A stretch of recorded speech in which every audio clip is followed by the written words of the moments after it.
I have come here to chew bubblegum and kick ass. Yeah. What is it good for? Absolutely nothing. And I'm all out of bubblegum. Hello and welcome to Steelers Sanctuary's War Room with myself, Bob Quinn, and Trent King, who's going to walk us through some keys to today's game. This is a new segment. If you saw it, we did it as a segment on the Friday shows, but we're expanding it out to a whole show. So we hope you enjoy it. Trent, how we doing this morning? Doing fantastic, Bob. How are you doing? PG. Getting ready to hopefully watch a Steelers victory today, and maybe we'll find some things here on tape that we can exploit, and maybe the Steelers coaching staff will be watching us this morning to get some last-minute tips so we don't do some interesting things like we've done in the past. Yes, absolutely. So I want to preface this before we get into the film here. So because this was a segment and it's being expanded out here, for anybody who's watching this live or when you're watching it back, give us feedback on what you're looking for, what you like about this, what you don't like about this, because Bob and I are putting a lot of time and effort into this. So we want it to be impactful for all of you. This is fun for us. It's not monetized for us. So it's just fun to talk about Steeler football. We love the feedback that you guys give in the chat. If you're familiar with the Steelers Sanctuary podcast or the Here We Go podcast, either one, we love your feedback. So please give feedback on this because this is something that's just for fun for us. All right. So I think we're going to look at the offense first. Isn't that right, Trent? We're going to go with the offense first, and we're going to focus on Aaron Rodgers. So this is a play that's 3rd and 7. Steelers come out in the 12 personnel. Muth is flexed way out to the top of the screen. Gainwell is offset wide to Aaron's right. And what they're doing with this, because they've been doing this more and more frequently each week, and you'll see him kind of at times he'll shift, at times he won't shift, but what it does is it's drawing the linebackers over, and they're trying to see if a team is in man or if this is a zone coverage. And in this play, Jonnu Smith gets a big chip on the edge of Broderick Jones' side, and that's kind of where I want the initial focus to go. This is actually the safety play from last week. So if we start to roll this film, you'll see Jonnu Smith at the bottom of the alignment spread just out. He gets a real nice chip. The Chargers end up running a stunt, but Aaron Rodgers gets very antsy immediately. He assumes pressure is coming, and he actually walks himself into this sack because Troy Falatonu recovers very well, and he's in perfect position. But because Aaron steps up and into, Mac is easily able to spin off Falatonu, takes Falatonu's leverage away, and that's actually what results in the sack on this first play. So this is something when we have been talking, if you've listened to the podcast, we're talking about Aaron not wanting to take hits. They're not wanting to, he's not wanting to stand in the pocket and deliver. And this is just an example of it. He's seen ghosts, in my opinion, because he felt like there was pressure coming off the Broderick Jones side and there was no one there. So he walked kind of right back into this sack. Had he just taken his time, he could have gone out and even left. There was plenty of room out to the left because the Chargers ran that stunt. I felt like this was a play where this is just Aaron Rodgers in panic mode. Excuse me. I think we're going to see an even better illustration in the film coming up.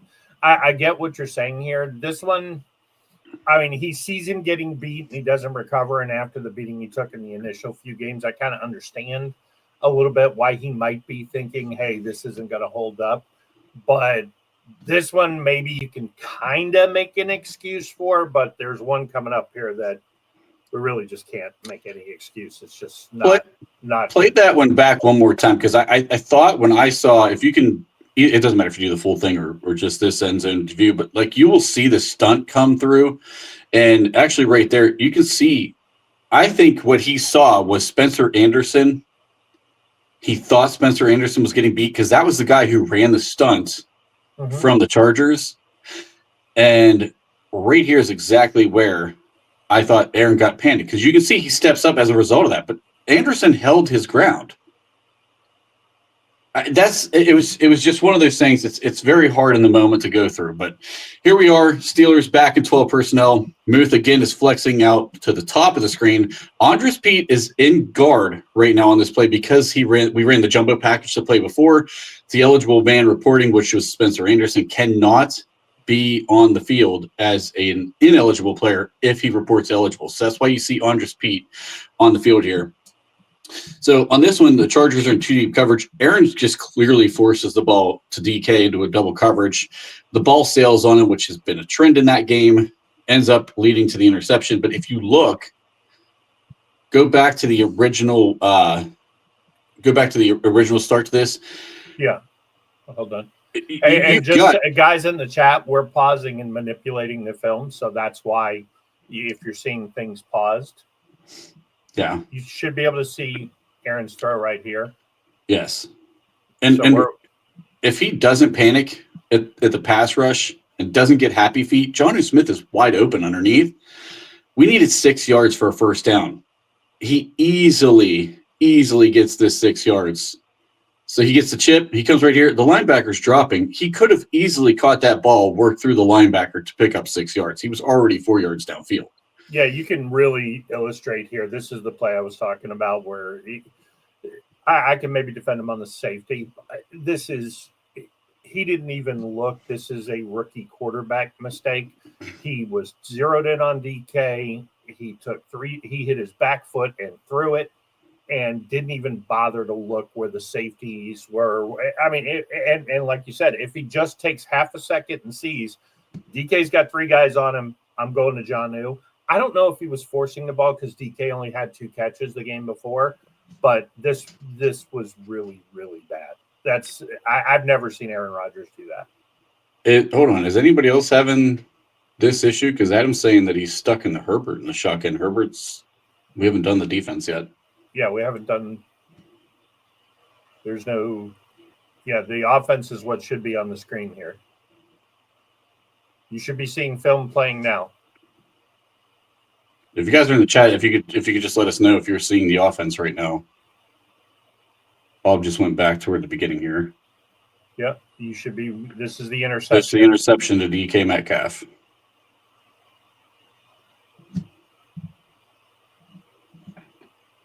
Adam's still saying there's nothing showing. Hang on. Let me go to a YouTube feed and let's see. We could be having technical difficulties live.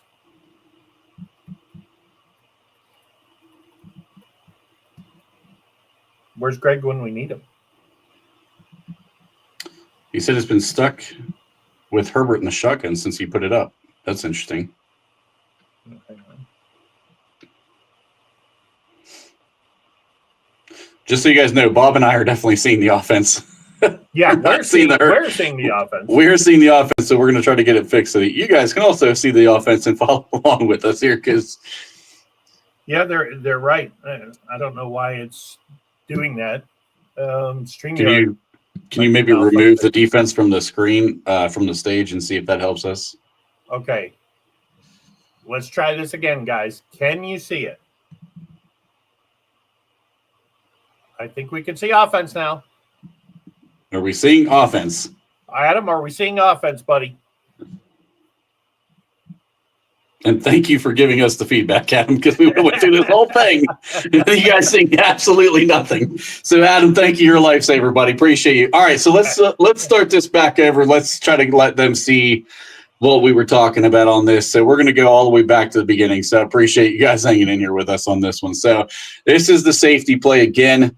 Aaron gets happy feet. I think he sees the stunt. I thought Zach Frazier and Spencer Anderson did a great job of picking up the stunt. You'll see it right here in the middle. They pick up the initial man. I think that's where Aaron thought the pressure was going to end up coming from, but Spencer Anderson, I thought, did. And that might just be a trust issue on his part right now, too, because he's not played with Anderson. Obviously, we don't have Isaac Seumalo in that situation. So I can understand a little bit of the happy feel on that one, like Bob was saying.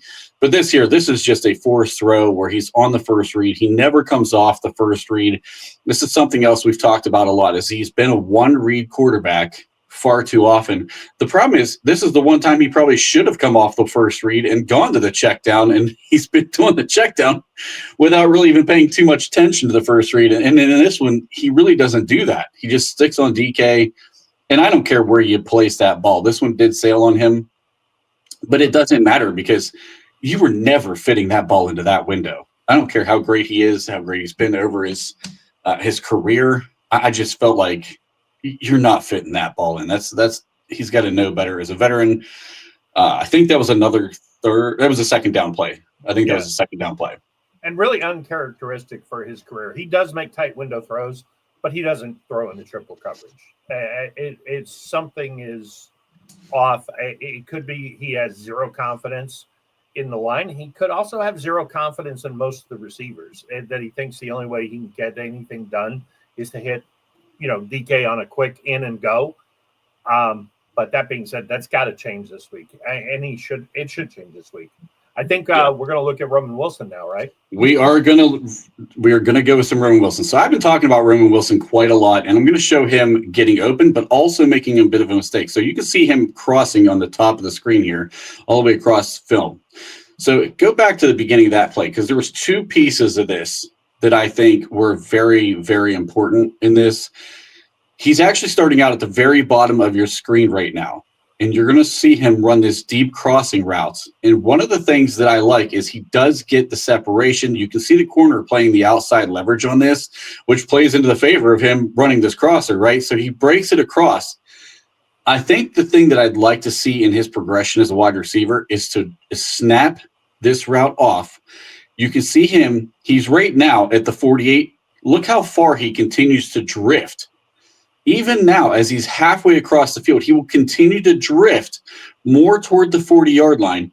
This is a quarterback at 42 years old almost. He's rolling to his left. He does still have arm talent, but if he snaps that thing back off into the 45-yard line, he makes himself more available. He gives a much easier throw for Aaron Rodgers because he had the guy beat, but now he's making Aaron throw a little bit away from where the leverage is because the corner has a chance to catch up on this route. And Aaron doesn't make the greatest throw in the world, but again, he's not that mobile. He's moving to his left. He tries to re-square his body. But I think if Roman works back toward the quarterback in this situation, it is a much, much easier throw. You make yourself more available. If you were ever a wide receiver when you're Pee-wee or high school or anything, they always tell you to show the numbers to the quarterback. He's drifting too far in this route, but also look, he's the only guy open. So he is getting open. He just needs to learn to snap off his routes a little bit.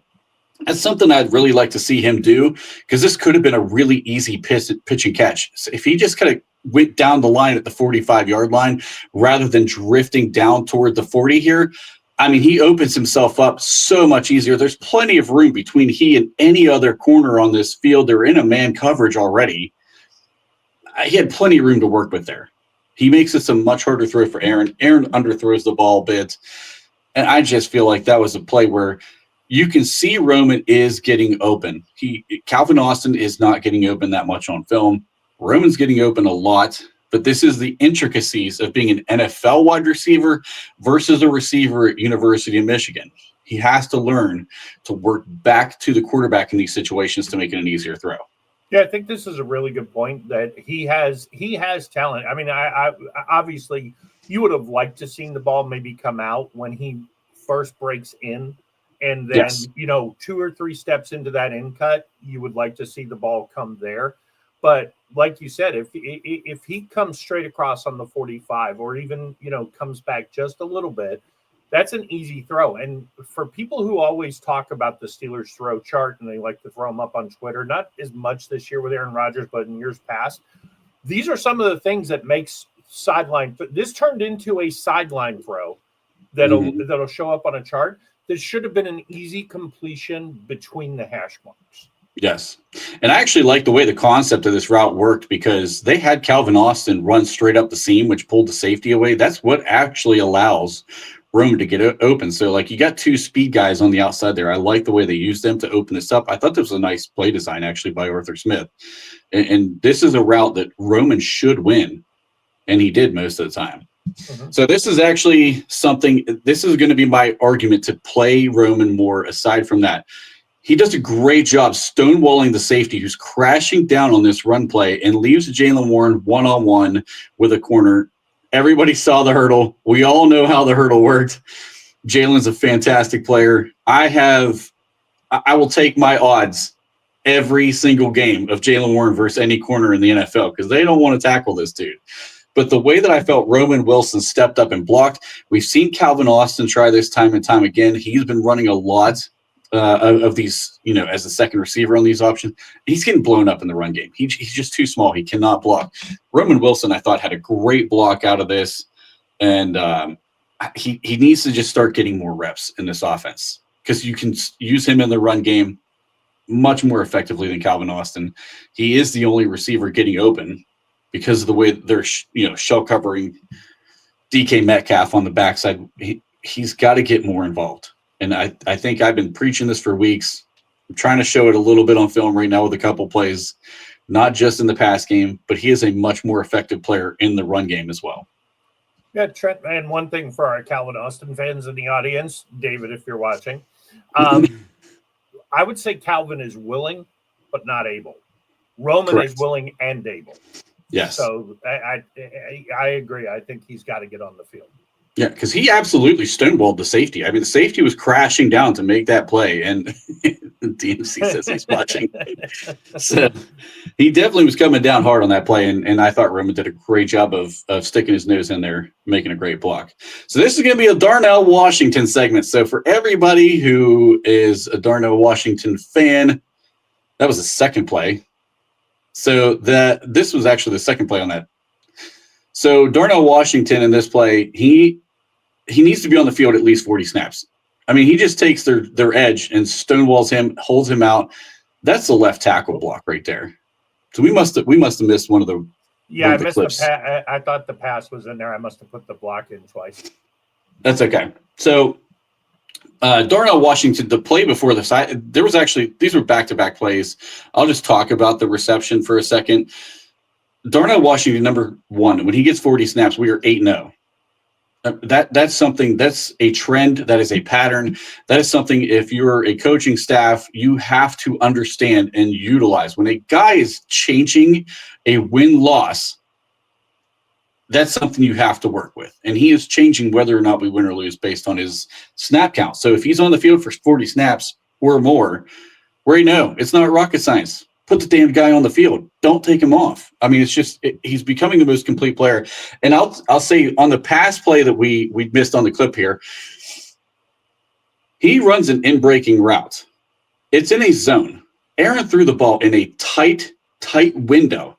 Now, everybody talks about how he's not a good receiver. I've got news for you. This guy is becoming more complete because he made a great catch. He absorbs the hit from the safety and holds the ball between two guys. That's not something that is a guy who's just a check down merchant as a tight end. That's a guy who's becoming a more complete receiver. And then when you see him in the very next play blocking a guy who's like, is he third in sacks right now, I think. The edge rusher for, I can't say his name. Oh, did it go back too far? It went back too far. Yeah. Oh, Yeah, however you say his name. I mean, he totally stonewalls him in the run game. So I think Darnell Washington is becoming a complete player. Do not be surprised if this guy ends up getting paid $10 million. I got news for you. Dude, he's a very good blocker. He might be the best blocking tight end in the NFL. But now that he's getting more and more involved in the pass game, and Aaron trusts him. I mean, Aaron truly trusts him. He's putting the ball on him in tight windows, and that's something that I think is something to look out for. It's going to be interesting to see today what role Washington plays versus what role the man we're going to see next, the Bengals killer, plays. The Bengal killer. So we are going to highlight the previous Bengal game on this one, Pat Freiermuth. Now, here's where you can pause it right here if you can for a second. Yeah. Okay. Rewind back slightly. You're going to see on the bottom of the screen, you have DK Metcalf as the outside receiver. And Pat Fryermuth is going to be in the slots on the bottom of the screen, same side as DK Metcalf. Now, if you watch the backside safety, right now he's basically standing over top of Muth, but look how far he will drift to go get DK Metcalf. This is the thing when everybody's like, why is DK not getting utilized? This is why. Every single team is just running the safety straight down to him. The corner is playing inside leverage. DK is running up the sideline, but that safety is coming so far over top, it actually opens Pat Fryermuth up on this play for a touchdown. We need to start doing this more often as an offense. We've got to take more shots downfield. Aaron's getting rid of the ball way too fast. But you can see Aaron holds the ball in this play for once. He has some pressure. He moves, slides, and makes a great throw downfield to open Pat Fryermuth, and the safety drifts so far to DK's side he cannot recover. We know Pat is not the fastest athlete on the field, but Pat's a damn good receiver.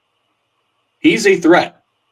And this guy continues to make these type of plays against the Bengals. I just thought this was a great, great opportunity to highlight not only DK Metcalf for the way he's drawn coverage, but that we need to keep getting guys like Pat Fryermuth more involved. And when they're in that two deep coverage, these seam shots are open. It's just open. Which before we do the defense, I do want to just drop a fantasy nugget in here, and I almost made it my start of the week this week, but I went a different way. If you have tight ends on buys, now don't bench Trey McBride, but if you need a tight end this week, he's more than likely available. Fryermuth kills the Bengals. It wasn't a one game thing. His career, he has his best games against Cincinnati. So if you need a tight end today because people are on bye or you've got injuries, this is a guy you may want to look at. Now, I mean, if Aranda Gadsden is on your waiver wire because people in your league are stupid, okay, hey, maybe get a guy like that. But if the pickings are thin, Fryermuth could be a very hidden gem here today. I actually had this one final point on my sheet before we switched to the defensive film. So Adam's 100% right. Jalen Warren needs to start out-snapping Kenneth Gainwell. I'm getting tired of this whole thing where Derek Bell pointed out he was not on the field for a single third down last week. Which is ridiculous. It's absurd. The guy is the best, most productive player on the offense right now. You got to get the guy on the field. I just don't understand it. So, Adam, I totally agree with you on that one. Not to mention the fact, just one thing I would throw in on that, and Trent, you did a great job illustrating how the safeties are crashing on DK. Look, not all checkdowns are bad. If you tell me you got Jalen running that little route that Gainwell normally runs, and you give it to him one-on-one against a corner or a linebacker, look, those guys are bringing Gainwell down for 3 or 4 yards. You give Jalen Warren that ball in that space, and I'm telling you right now, those are first downs, not 3-yard gains. Mm-hmm. And we've seen it throughout his career. I mean, he makes plays out of nothing a lot of times. So, absolutely. All right, Bob, you ready to switch over to the defense? Yes, I feel like we already did. We're going back. We apparently we were going to the defense. So I'm going to highlight the two deep coverage looks that we've been throwing out each week. So we're in a two deep. This is when James Pierre is on the field. It is not Darius Slay. Here's why the defense gets better in this situation. So the quick hitters to Jamar Chase worked against Slay repeatedly. Pierre is a more physical corner. He's longer. I think we're on. Wait, I might be in the. This is the one he throws away. Oh, okay. Okay. All right. So this still in the two deep coverage look. So I thought this was a great job here. Let me see if I'm on the right play because I think I'm on the wrong play here. I could have it in the wrong order. That's okay. That's okay. So this was the one where Herbert kind of got panicked and threw it away. Yes. Run that through one more time because I'm missing. This could be the wrong play.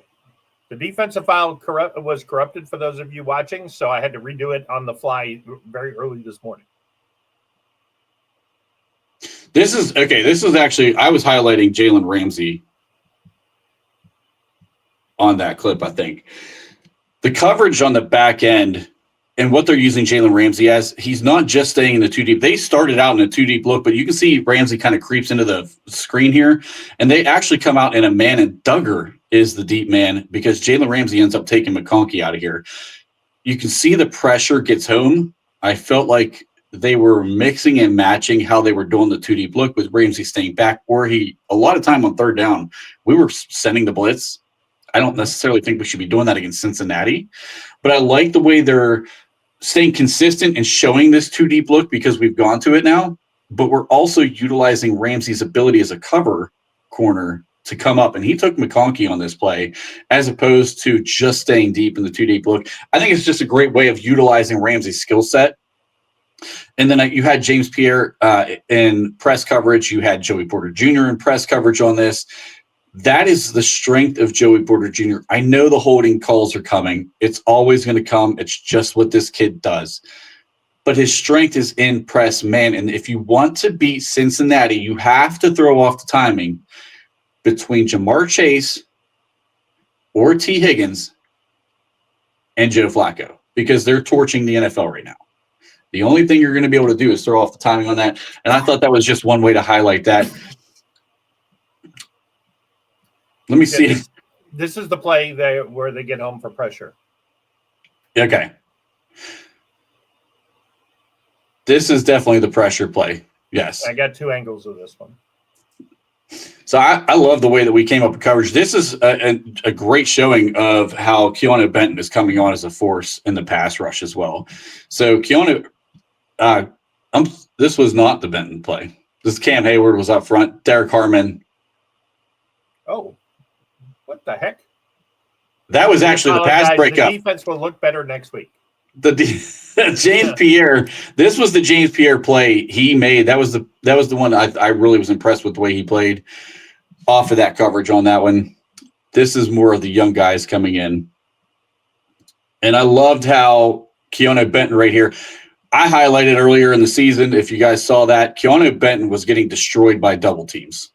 In this play, he was either swimming himself out of position or he got blown off the ball. Watch how he fights through the double team right here, gets around and comes back to make the play. And the linebacker actually fills the hole for once. That was another issue to start the season that we really weren't doing. So as Benton is creating that opportunity because he's getting double teamed, you saw Malik Harrison step into the hole right there, but Benton fighting through both guys and coming in and helping to make that play, I thought was huge. It's huge in his development. I know the 4 or 4.5 sacks, whatever he's got right now, I think that is something that everybody's going to notice because he's never had more than 2. But now to see him fighting through double teams in the run game, I think that's huge progression for him. And it shows why this defensive line is getting better against the run. And then David's asking here, think they try a 3-3-5? I don't think Mike Tomlin can spell 3-3-5. I would love to see that, but they ain't going to do that. Yeah, it's too bad, too good. It would probably work. I mean, the Packers, that's exactly how the Packers beat Cincinnati when they played. Yeah. They ran that 3-3-5 most of the passing downs. Trent, let me ask you a question, though, because, Benton, this is the contract year. Do you think they can get him on a song? Or is he going to command actual attention and respect across the league because I don't know if you can pay him $12, $15, $20 million if somebody comes calling with that. Yeah, it's going to be interesting. I feel like if he continues to rack the sack numbers up, he is going to start commanding that kind of a payday. I think they're going to try to re-sign him. It's just going to be a matter of whether or not they do, because you're right. I mean, he is progressively getting better. So it's going to be a matter of whether or not teams are watching a lot of the earlier tape, or if they're going to go through and see the development and they see that he's continuing to get better and improve. I'll be really – I think they should keep him at this point, the way he's playing. Early in the season, I did not think they would re-sign him. Now, seeing the way he's progressing through and the things that are showing up on film for him, like – I hope it's not $10 or $12 million because we're not keeping him if it's that kind of a payday. But I think we should try to keep him. You've got Broderick's 5th-year option. You've got Darnell Washington is going to get a contract. I agree. Benton should probably get a contract. I agree. It's just a matter of it gets interesting. are they going to franchise tag Benton, which is crazy expensive? I mean, with Black there, with Harmon, at some point Cam Edwards going to break down, but are you going to, I think if you could get him $8 to $12 million for maybe a 2-year deal, that's a really good deal for the Steelers, and it gives him a pretty significant raise. I'm just worried that he's going to hit the market and people are going to say, hey, 25 million. Kind of a Javon Hargrave thing where he plays so well at the end of his contract that he prices himself off the Steelers. Yep. And he's ascending. He's not there. He's not in the Hargrave territory right now, but we're only halfway through the season too. He's ascending. Right. It's interesting. We'll see. But this is actually another James Pierre play on this one here. Top of the screen, Keenan Allen. I know he's an older receiver, but the dude is still a route running technician. Darius Slay would continue to be backpedaling on this play. And I think this is where I highlighted the difference between what James Pierre is bringing to the table as opposed to what Darius Slay was bringing to the table, because we saw the out routes against Darius Slay hit every single time because he just continues to backpedal and give ground. Pierre puts his foot in the dirt and just heads straight outside, running the route along with Keenan Allen, gets a nice pass breakup right here on a guy who is very dangerous, even for his age. What is Keenan Allen, 37? He might be like 34, 35. I know, I'm just messing up. He feels like he's been in the league forever. But he's still a very good route runner in the NFL. And I just thought this was a great way of highlighting the fact that Pierre is going to be more aggressive. He's probably going to give a big play up that maybe Slay wouldn't because of the experience of Slay. But I'm going to take this guy being aggressive all day long. Today he's 50. Yes, he is. Yeah, and what's interesting is this is a guy Omar Khan seemed to have on his radar, but the rumors were that Keenan Allen flatly refused because of the Aaron Rodgers, Mike Williams drama to play with Aaron Rodgers. So even though Aaron's played pretty well this season, for the most part, he's struggled recently, but for the most part, he's played pretty well.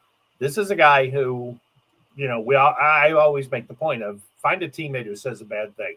Mike Williams says bad things, and he cost the Steelers, I think, Keenan Allen. Yeah. Yep. I'll be honest with you, I was the biggest James Pierre hater in the world. He's playing really good football right now, though. Yeah, I mean, the 6th year is the charm, I guess. All right, this is Bob's guy, Y.A. Black. This is what I've been waiting for with this guy all season. You can see the Chargers start out in a double team look. Watch the way he anchors against the double team. He puts his feet into the ground. He does not move. You can see the center starting to come off. He kind of makes a mistake because he doesn't know whether to continue with Black, as Black did not move as expected. You think the guard and the center are going to push this guy back. He doesn't budge. And not only does he not budge, he fights through both of them to come up and just stonewall the running back in the hole. There was nowhere to go. Patrick Queen was getting ready to fill the hole. He didn't know where to go because both guys were still stuck on whether or not they're going to block Black. And then this is where the pass rush move, we've talked about this a couple of times. The guard just gets tossed to the ground on this. So that you can see the leverage of Y.A. Black and the strength. The guard is trying to anchor against this kid, and then he's finally starting to use his power and understand that because of his power, guys are going to try to accept that power and hold him back and push hard against him. He uses that leverage against the offensive lineman here by just ripping him straight to the ground. He's got the guy leaning forward. The guy has to do something because of how strong he is. The guard gets up. The guard actually is inside. If you talk about where you want to block, you want to be inside of those shoulder pads. And if you look where the hands are, they're in the proper placement. Black is just so powerful as just a human being that he's able to just fight through that anyway with his speed, or not really his speed, just his outright raw power, and just rips the guy to the ground and tosses him aside. It doesn't end in a sack. But I'm telling you right now, when I talked about this kid looks better than Derek Harmon right now, this is why. He's fighting off double teams in the hole at the nose. He's making plays in the run game. I almost threw another clip of him out there because there is another clip of him being double teamed right off the snap. The ball goes off tackle to the left, and he pushes both double team guys straight to the ball carrier and makes a play. This kid is coming on. I'm telling you, if you're not watching YA Black's tape, you need to start watching it because he really, really is starting to get it. He understands his power. He's starting to understand how to utilize his leverage. He's doing a little bit of that Cam Hayward, one arm like extended. And once he locks on to guys, they're having trouble with him right now.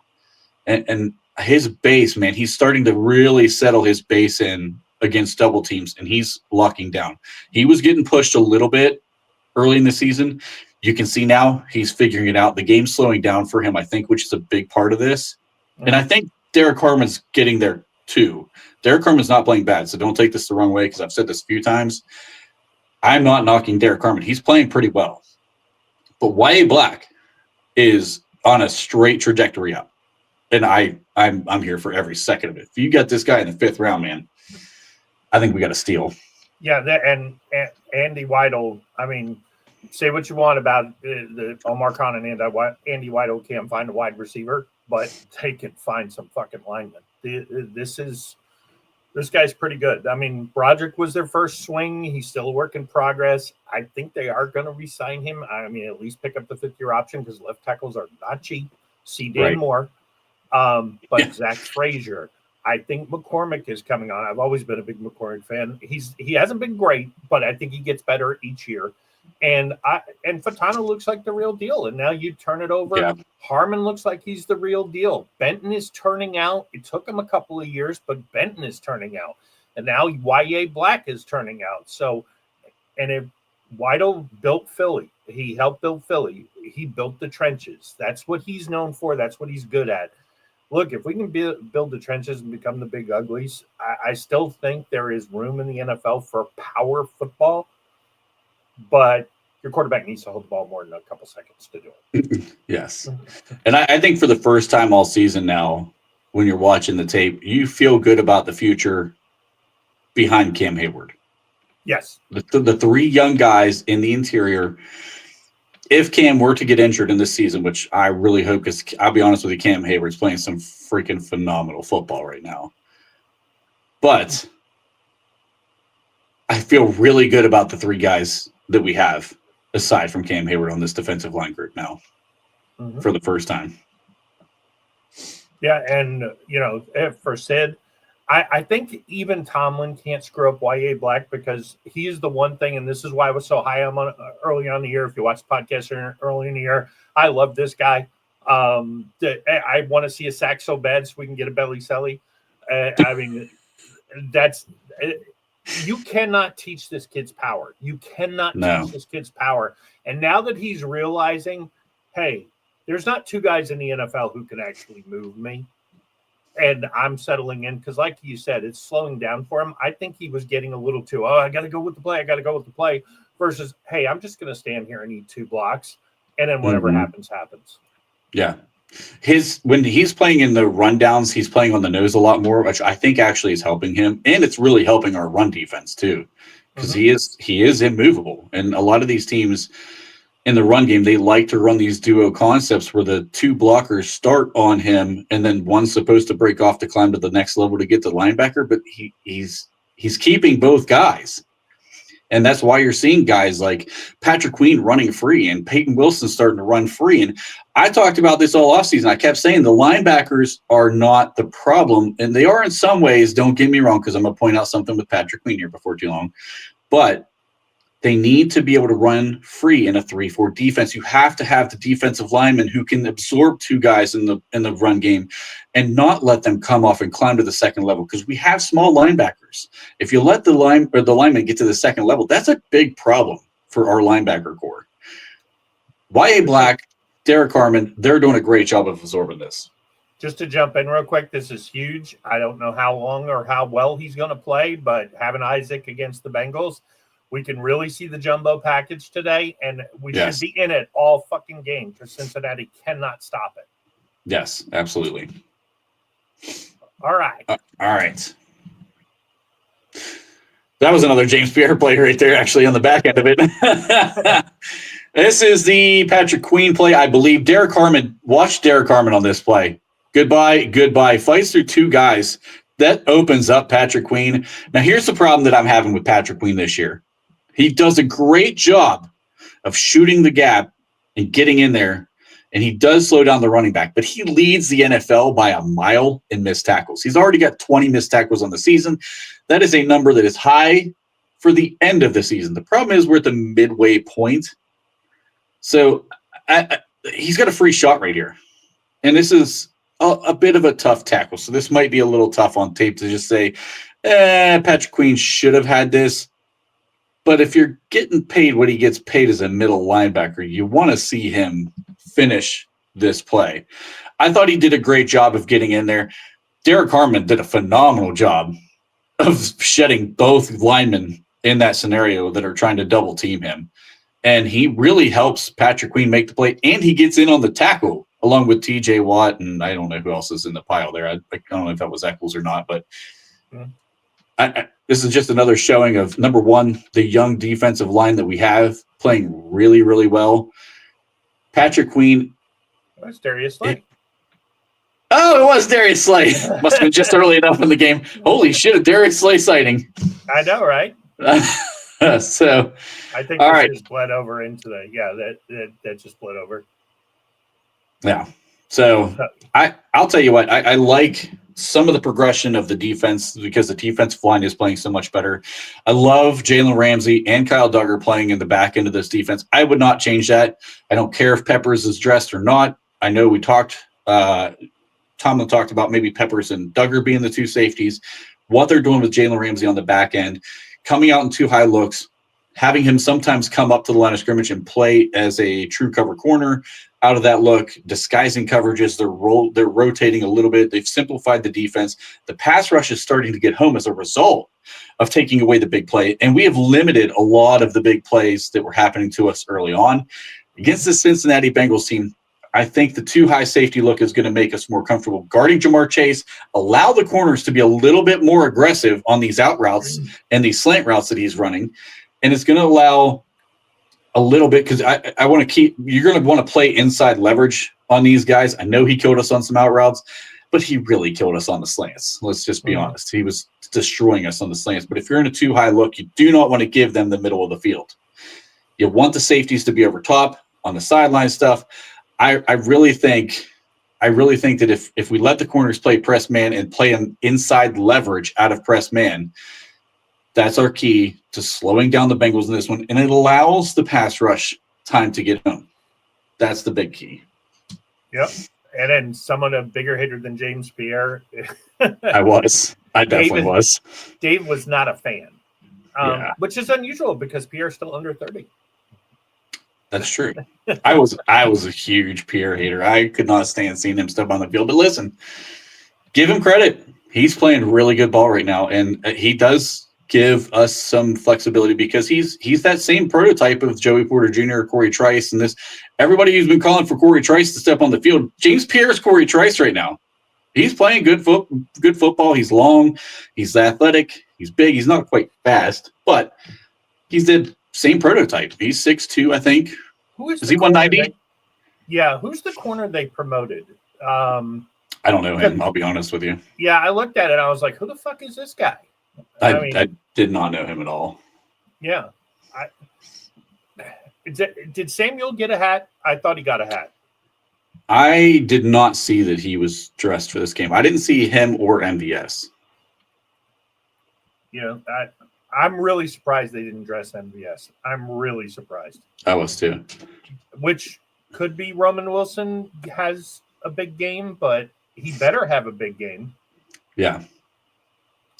Listen, the Bengals secondary is atrocious, and they have no pass rush. If our offense cannot light up this week, you've got big questions about what we do the rest of the season as an offense. Mm-hmm. I know. Yeah. I do think we'll score. I think we're going to score 38 plus in this game today. But if this game ends up 23-20 or 19-16, a Bengals slop fest, which does happen every year, even with Joe Burrow in the game, it was 19-16 in one of the games, as bad as their defense was last year too. So Yeah. This has to be a get right game for the offense. I think the next two, the Bears defense is a little better, but I mean, let's face it, they gave up 500 yards to Cincinnati, and they've also been had a couple of times this year. That'll be a better test for the defense next week. I actually think the Bears defense might actually be a little better than the Bengals offense as a complete unit next week. I think their offensive line's a little bit better. I think the quarterback's worse, but there's no Jamar Chase on the field, but they've got, and they're on a roll. They've got weapons though. Yeah, they've got weapons. So these are two must-have games for the Steelers. The Steelers have got to be 7-4 when Buffalo comes calling. Sid, the ever never-ending optimist here. Listen, I really think Roman Wilson's playing a lot better than what his numbers suggest. Calvin had by far the worst game of his NFL career last week. And I think that the issues with Calvin Austin are the same now as when his draft profile came out. His catch radius, number one, he's small. It was already small. But his catch radius is horrible, and it's not gotten better. And that's a lot of the problem. And we saw him drop a couple balls. One of them leads to an interception. Another was a really easy slant route where, I mean, he had all day to catch the ball and run. And he struggled last week. He's not getting open when he plays on the outside as the Z receiver. Roman Wilson is getting open. It's just a matter of Aaron trusting him, Aaron putting the ball in his hands. That's where we're at with Roman. And that's why I keep coming up with these Roman Wilson talking points, is because when I'm watching all 22, I'm watching this kid run wide open all over the freaking field. Tomlin will treat it like it's a draft thing. Look, I'm telling you guys, all you Tomlin haters, I've been preaching fire Tomlin since the Saints game when he faked the punt 7-8 years ago. Okay. That was ridiculous. He gave away the playoffs off of some bullshit. That being said, I'm telling you, and I made this point the other night, root for him to win out or get very close. If he doesn't pass Noel, he's back next year. He may be back next year anyway, but if he passes Noel, then the drum will beat. And that means he has a great end of the year and people will be throwing flowers at him. But I'm telling you, they want him to break Noel's regular season record, and they're not going to do anything until that happens. Might not do anything after, but it's until he breaks that record, we're stuck with Mike Tomlin. Here's what I want to see offensively from our standpoint in this game as well. Cord pointed out Isaac Seumalo is active. Will he start? If he starts, does Aaron show more trust in the offensive line? Will he hold the ball? Will he give these guys time to develop the route concepts that we need to be doing? Will we see the shots downfield like what we saw in that Pat Freiermuth clip? I really want to see him get rid of this. Like he's got this he's seen ghost thing going on right now. I want to see him stand in the pocket and deliver the ball. Quit with the happy feet. Let's freaking get this thing going, man. We got to get this offense cooking. Yep. I was talking to my brother this week. It was his birthday. Happy birthday, Brett. But he likened it a lot to Tom Brady's last season, where it was a good game. Then it was come on, that's not Brady. And if you remember, the Bucs ended up 8-9, but made the playoffs. But you could tell it was over. If Aaron played 2 or 3 games like he did last week, it's over. But if he bounces back and has a good game this week, Brady played till he's 45. Aaron's only 42. He did have the Achilles, but he's in pretty good shape and he's moving a little better. So I expect a big bounce back game. He's probably going to have 1 or 2 more bad games down the stretch. But if he can play just like he did the first half and throw 35, 36 touchdown passes and limit the interceptions, we're not playing huge pass rushes. We do get the Browns. The Ravens don't have a great pass rush. No. Buffalo's going to be a problem because they're going to get pressure up the middle. And I do not want to see that game. I'm really hoping something goes wrong. And the Lions game, I think that's going to be a problem too. But Ravens, Browns, Bengals, Bears, Dolphins, he's playing some defenses that he can work against. So let's see what happens. Yep. Do you want to play this game? We gave score predictions on Friday on the Steelers Sanctuary podcast, and you kind of alluded to one already. So I think I said 35-14. Yeah. I called a blowout, which that might be the bold prediction. But if you want to do a bold prediction aside from the score prediction, Aaron throws for 300 yards.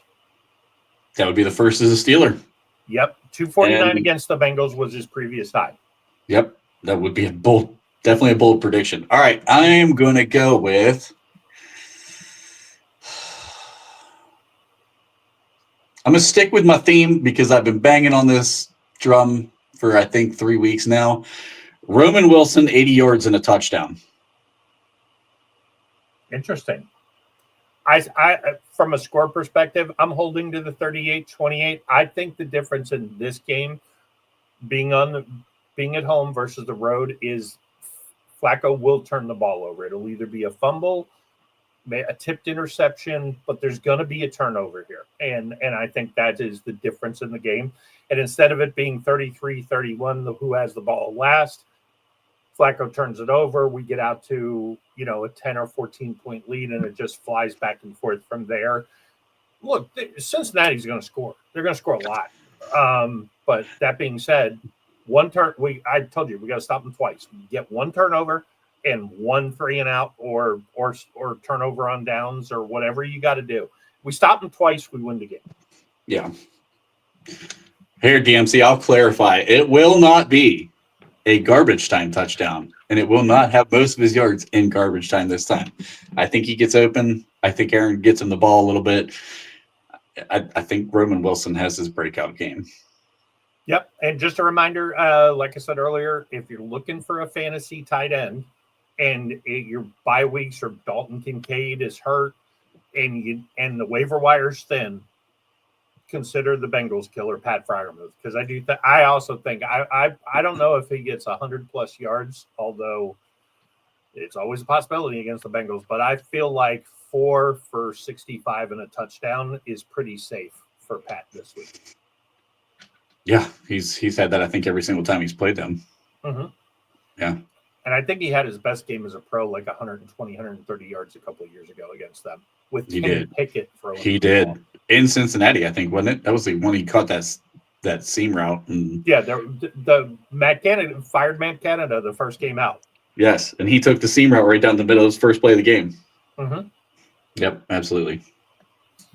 All right. So we got anything else before we get out of here and get prepped for the game? I think I'm good if you're good. I appreciate, again, everybody who's joined in today and love the comment section. Again, this is a new segment for us that we're actually turning into a whole show. If you guys have some things that you want to see us break down or things you want to see on tape, let us know. I don't know how long it took you to do the clips, Bob. I had at least 2.5 hours wrapped up in going through the film. Mm-hmm. So it's time consuming. We're doing this. We want this to be impactful for you guys who are watching. Love the comments. Share anything, feedback, good, bad, otherwise, that you want to share with us so that we can try to keep this thing improving. All right. Sounds good. Well, hopefully it's Steelers victory, and we'll be breaking down Steelers victory Monday. If nothing else, root for it, because Dave will be upset that the Steelers won. The Black Cloud. He was the only one to pick the Bengals. So He was. Root hard for the Steelers today. All right. We'll see you guys tomorrow night. Life moves pretty fast. You don't stop and look around once in a while, you could miss it.